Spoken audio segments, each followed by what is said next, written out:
Well, hello, everybody. Welcome. I'm David Smith, and I am excited to be here with my colleague, Colleen Stewart, as we get to celebrate International Women's Day with everybody and talk about one of our favorite actions to accelerate, and that's going to be allyship as we go through our presentation today. So excited to be here with you. Colleen and I are co-directors at Johns Hopkins University of the Gender and Work Initiative, and allyship is one of the key areas that we focus on. And so we're excited to share some of the research out there that we've done and others have done, and really talk about how we can leverage that for more and do better and create more equitable workplaces that we all enjoy and can thrive in. So let's get started. And maybe, Colleen, maybe we can start with what allyship maybe is or isn't. Yeah, thanks, Dave. Great to see you all today. Allyship is simply the active support of an underrepresented group without being a member of it. It's about partnering with people, it's about collaborating with people, it's about doing this really important equity work together. What it isn't is what we see in this comic, which is men working together in a room together without women. This is, in many ways, what a lot of the world looks like now. And this is what we're trying to move away from. So, again, we just want to underscore this idea that allyship is really about working together and partnering with other people of different social groups. And it's very much this collaborative process.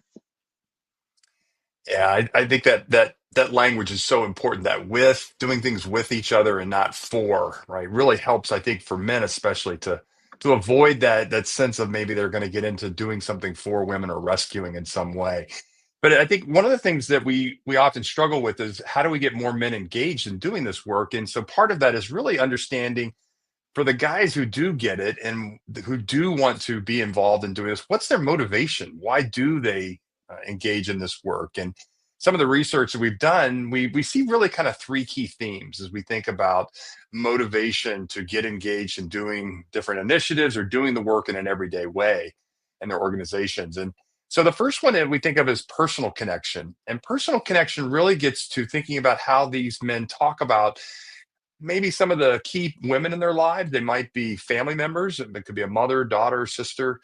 Uh, and I think that that's an important part because again, a lot of our socialized experience, especially early in our lives, is through those relationships that we have. And so sometimes they have a really important connection with us. It might be just peers. It could be other colleagues, bosses, mentors, mentees. But again, somebody who has shared an experience with them that is very different from our own, and maybe even an injustice or a discrimination or a bias that happened against them. And that gets in touch with our own sense of fairness and justice. And that's a very strong motivator for action. So don't discount the personal motivation. The second one is really thinking about as we begin to understand, and we'll talk a little bit more about this, the importance of having a more diverse group and set of perspectives within our organization, of having people there, the performance aspect of this, that our organizations, our teams perform better at much higher levels. And again, as this research becomes more broadly understood and known and developed, that people will actually talk about it and they'll talk about why that's important for them, right? That they're helping. It's part of the mission of their team or their unit. The last one really is about leadership. And I think this is a really interesting one because it often has a moral undertone to it about doing what's right, doing the right thing, doing what's best for my people, taking care of my people's needs. And again, leaders often will integrate that into who they are. And so it becomes part of their identity and maybe a little bit of their personal brand. One of the ways we see that playing out today is that, and some of the research shows us that senior men who embody a lot of these characteristics in that brand that you see here on this slide. So things like the empathy, more generous listening, listening to hear a different perspective, and the humility and authenticity that is very different sometimes from the traditional notions of how we think about, especially senior leaders and senior male leaders, that they embody more of these and they're rising to the highest levels of their organization today.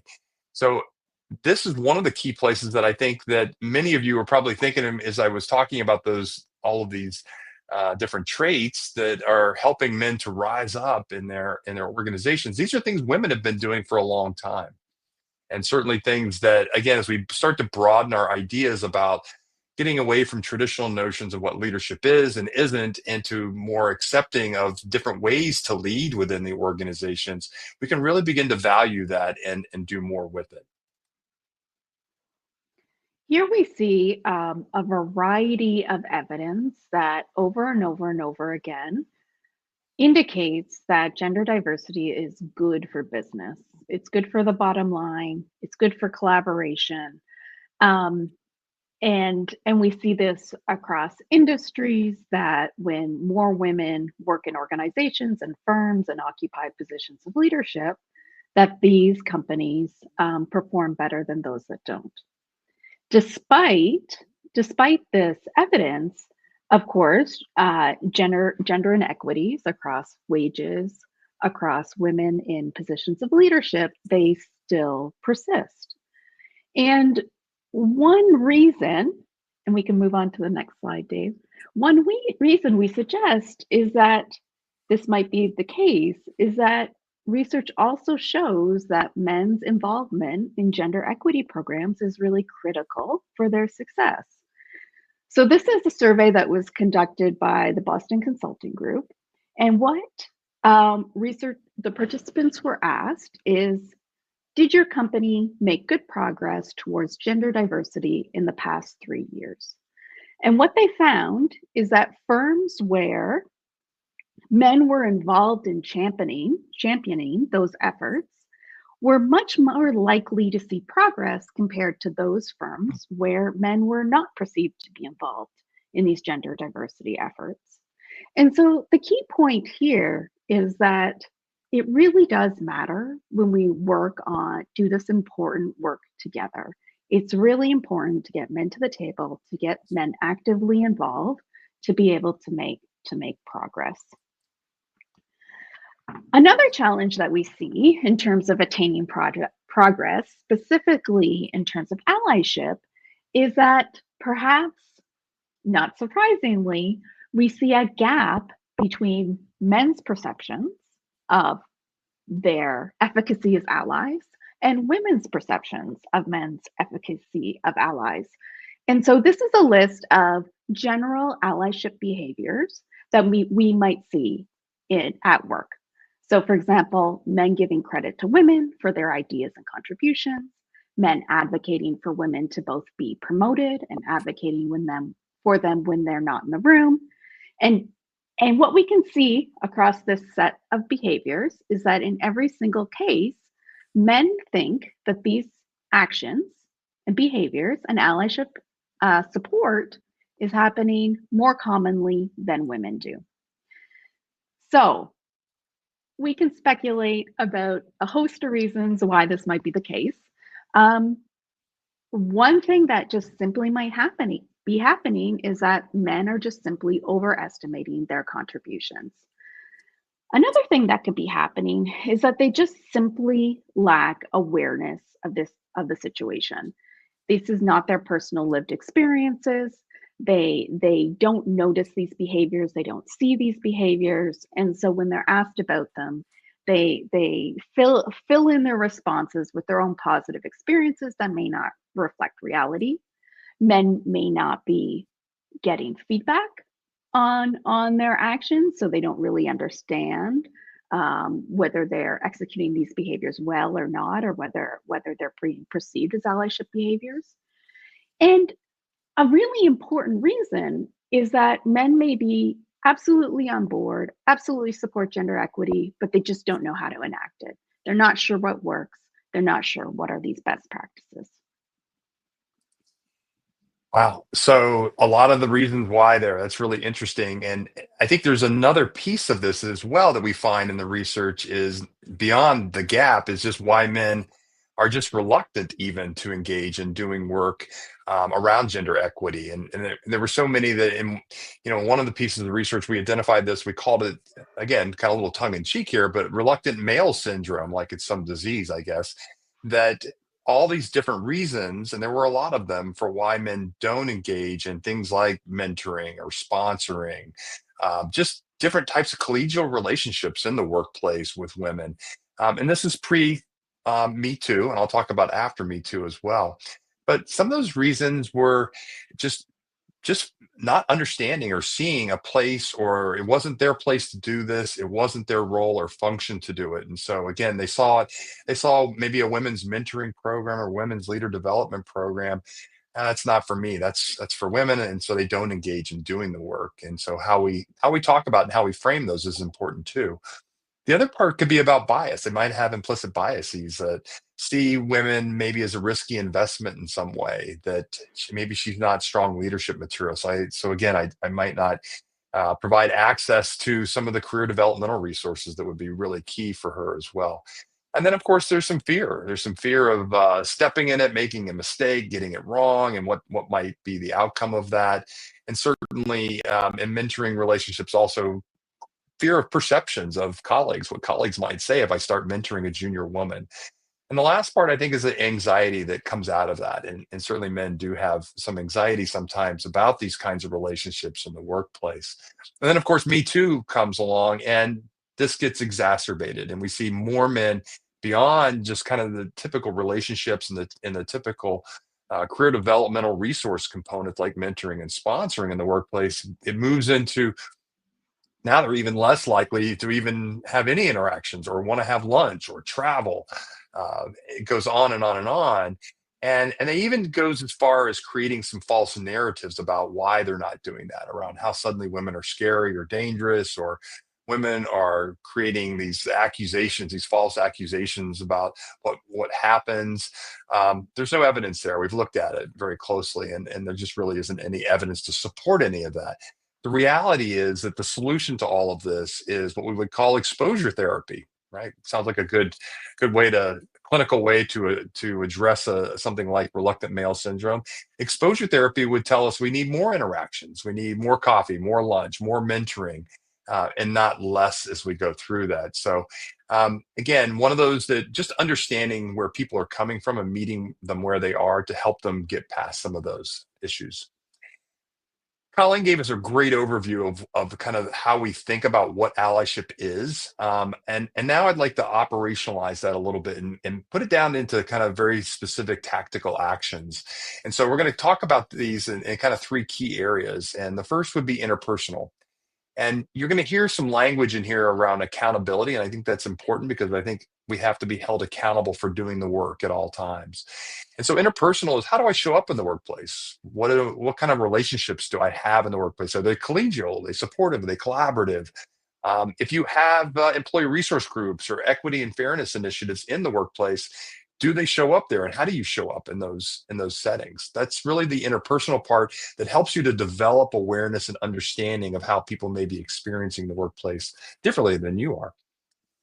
That's the easy part. The hard part comes into public allyship. We've heard that so many times from men about how this is the part that they really felt like they're really putting some skin in the game, maybe feeling a little more uncomfortable, a little risky in some way.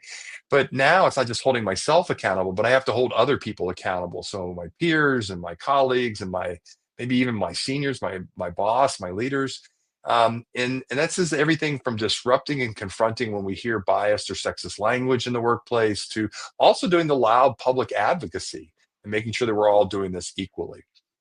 And then, of course, we get to the organizational or systemic level and thinking about not how do we do it in a more reactive, but in a more proactive way to change practices so that it's more equitable for everyone. And that takes an understanding of how bias can operate in an everyday practice that we have that creates a systemic inequity, like a pay gap, for example, that again we've had for so long in many industries, or a lack of representation in senior leadership positions. And so once I begin to understand how those biases operate in those everyday practices, now I can think about how do I change those so that it works for everybody and everybody can thrive in the workplace.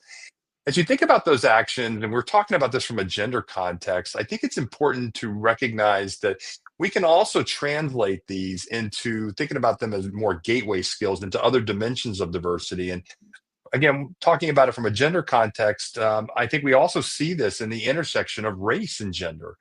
And as you think about how women may have very different experiences, if you're a woman of color than maybe your white female colleagues, and I show some examples here in the slide from the Women in the Workplace study that have been done over the years.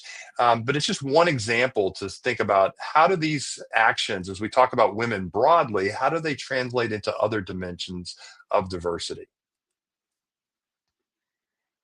As we move, or before we move forward and talk more about allyship at work, one important point that we want to highlight is that there's a real important domestic component to this as well.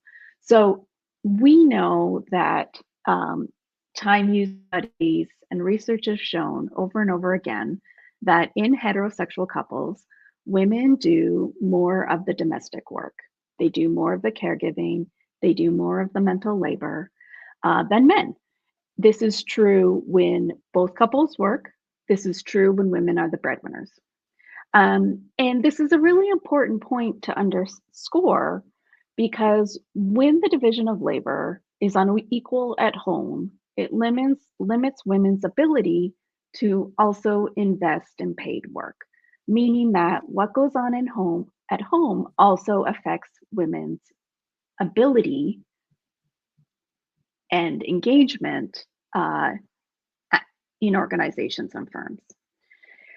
So this has really important implications for women's careers. And it's just something that we want to put on our radar because while we are spending a lot of time today talking about allyship at work, it's also really to think about allyship in the context of our homes and families. And I think, I've heard this as well, Colleen, that it's not me just saying I'm going to go home and do the physical thing, like do the dishes, but it's also all the mental labor, the emotional labor that goes with that too. And I think that's a really important point.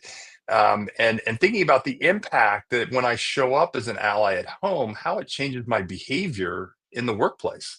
And we heard this from lots of junior men who were looking for examples of senior men who could role model what does work life integration look like? What does it look like if you're trying to be that caregiver, that parent, that partner that is supporting their partner's career at home, and doing the paid work, right? What does that look like for men when they do that? And they said they were looking for these role models. And one example of something they told us they really appreciated was when more senior men, when they needed to, for example, maybe they had to leave work early or come in late because they were the primary parent, they were taking the kids to the doctor or something, that they didn't hide it.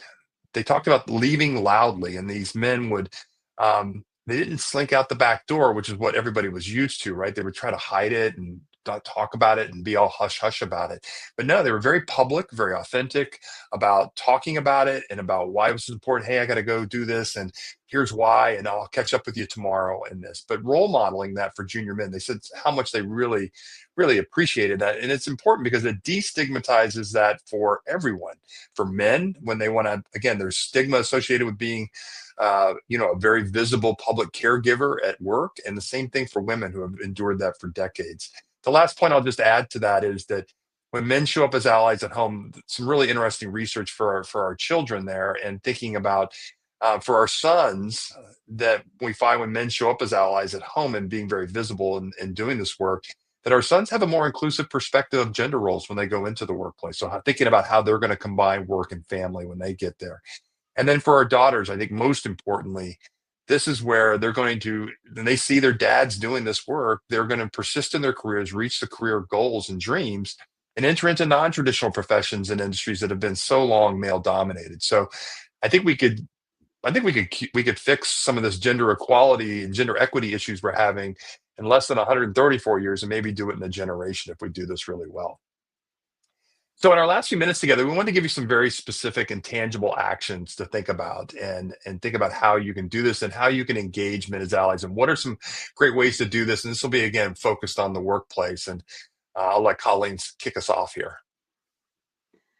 So one really clear way to engage allies is through mentoring and sponsoring relationships. And before we get into, one way to do this, I want to quickly just highlight what the differences are between these two relationships.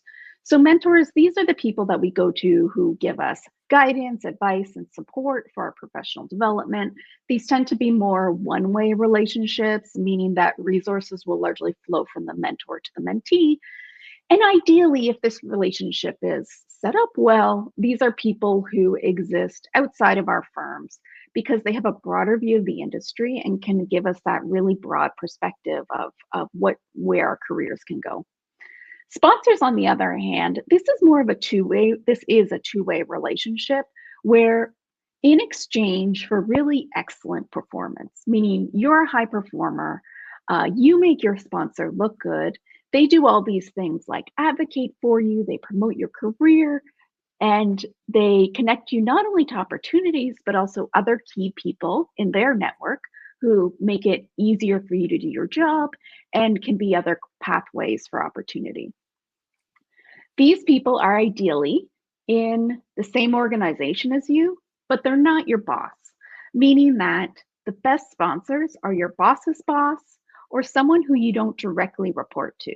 And that's because they're a more credible signal. They can advocate for you more effectively in that role. If your boss is saying great things about you, people expect that. But if someone else does it, then it's an even sharper signal of your quality to those in your organization. So what you might be wondering right now is, why do we need men, particularly as sponsors in our professional networks? There's a really obvious answer here, which is that men disproportionately hold positions of power and influence in organizations. But there's also a less obvious answer, which really gets to thinking about what does your network look like and who's in it. So effective networks, they do three things. They incorporate a variety of contexts. So these mean different types of people from different social groups, different functional backgrounds, different experience levels, and different positions of power. They encompass different types of relationships. So you want people in your network who you go to for work-related advice, information, and opportunities. You want people in your network who you go to for social support. Women often have people in their network that they go to for very specific gender-related work advice. So for example, how do I take maternity leave here? Who are the good people to work with? Who are people who support women's careers? Really good networks also allow you to break into other networks. So you use your existing contacts to then meet new people. The bottom line here, and circling back to why we need to focus on men, is because if the people in your network look the same, do the same things, are connected to the same people, you're really limiting your access to resources and opportunities. And so you really want to be able to diversify your network, bring men in to really open up those pathways to opportunity. Dave. Yeah. So let's talk about one of the key challenges, I think, and this can go two different directions, right? And so one is that clearly sometimes women, when they are seeking out men as sponsors or as mentors, that it can feel a little awkward, or I'm just not really sure how to ask for that, right? How do I do that? What does it sound like? And then there's the other side of it where we're encouraging men when they see high talent, high potential women that they work with to offer mentorship or offer sponsorship in that way. And again, men can feel the same way, right? That somehow there's something awkward about me offering mentorship or sponsorship. And so thought we would just take a second here and just very quickly maybe demonstrate a couple ways that we could do this. And so, Colleen here, if Colleen, if it's okay with you, I'll use you as my high talent colleague, female colleague that I work with, and then I'm going to offer mentorship too, and I'll do it in a couple different ways. So let's try this. And if you can all see Colleen's face, maybe we can see her reaction to this. So, Colleen, can I mentor you? What? What? Yeah, so that was a little awkward, probably, and so let me try a different way, and then we can talk about this real quick. So let's try this. Hey, Colleen, I went to that briefing you did the other day. That paper you did on social networks was just phenomenal. I really enjoyed it. We were really lucky to hire you here at Hopkins, and I was thinking, if there's ever anything I can do to help or to make something more clear about the way forward as you're progressing in your career here at Hopkins, I got an open door. Come on by. We have a cup of coffee and we can talk about it anytime. Oh, Dave, I so appreciate that. Thank you. I absolutely will. So I think we can all agree that the first wave was really weird, and maybe don't use your creepy voice when when you're offering mentoring. Um, and I didn't give her any context. Poor Colleen's sitting there going, "What in the hell is he talking about?" When I was doing that, right? Could have been anything, right? And the second time, again, trying to give her some context around it, tried to do some affirmation. Great mentors do a little affirming of what they see in people, and and make it feel very open and warm and welcome to do that, right? And she had the option to agree or not to agree to come into that. So anyway, think about how do we practice offering and even asking for, seeking out, doing that. As we close here, I wanted us to just take a second to think about, what does it take to get more men engaged in doing this work? And I think, maybe this is obvious or maybe it's not so obvious, but we have to actually invite them and include them. And because in many cases, a lot of times, if gender or women or whatever the language is that's associated with our work, men see that and they're not really sure that they belong, right? That they have a role or it's their place to be there. So, one is we can actually let's do the plus one method, right? Hey, where we have this employee resource group event coming up. Hey, would you like to come? I think it'd be really good for you, and here's why. And I'd love for you to come to the event, right? Make sure they get a personal invitation. Show them how to get involved and talk about what it looks like when they're there in those spaces and what that looks like too. I think when we often do kind of a lot of one-off events, and we really ought to think about in our organization or with our team how we're creating more sustainable programming, thinking about more of the kind of developmental perspective as we do that. And then I think the other part of it is that we all need to think about remembering that we all can show up as allies and think about how does that uh, become ingrained in who we are as leaders, as managers, as colleagues in the workplace, and we can all show up as an ally. Call to action real quick. I really think this is important that we give you a few things you can take away, you can do today and start thinking about. And do a domestic audit. Colleen talked about that, all the things that we ought to be doing at home. So in the domestic front, so do a domestic audit with your partner at home and see how are we doing. Do we need to make some changes in there? Do a network audit that Colleen talked about as well, and I think that's really important to think about who's in your network and who's not, and where are their gaps. Get to know another colleague really well. Spend some time just having coffee, getting to know them, understand their experience is a little different. We didn't talk a lot about this, but you can pregame, right? You could pregame a meeting in terms of going in and you got an initiative you're trying to get through. There's some people that it's hard to get past sometimes in your team and your team dynamics. Pregame, collaborate together beforehand, and then finally, just make sure you're inviting people in, make sure they feel included. All right, as we wrap up here today, I just want to thank you all for checking in. If you want to learn more, especially you can check out, Dave has an excellent book called Good Guys. We also at the Gender and Work Initiative, and there's a QR code here for our website where we have a new inclusive leadership guide, which has all these fantastic tips on how to promote and advance equity in organizations. So thanks so much. We hope you check it out. It's a fantastic free resource. And feel free to join our mailing list to stay in touch with us. Thanks, everyone. Thanks, everyone.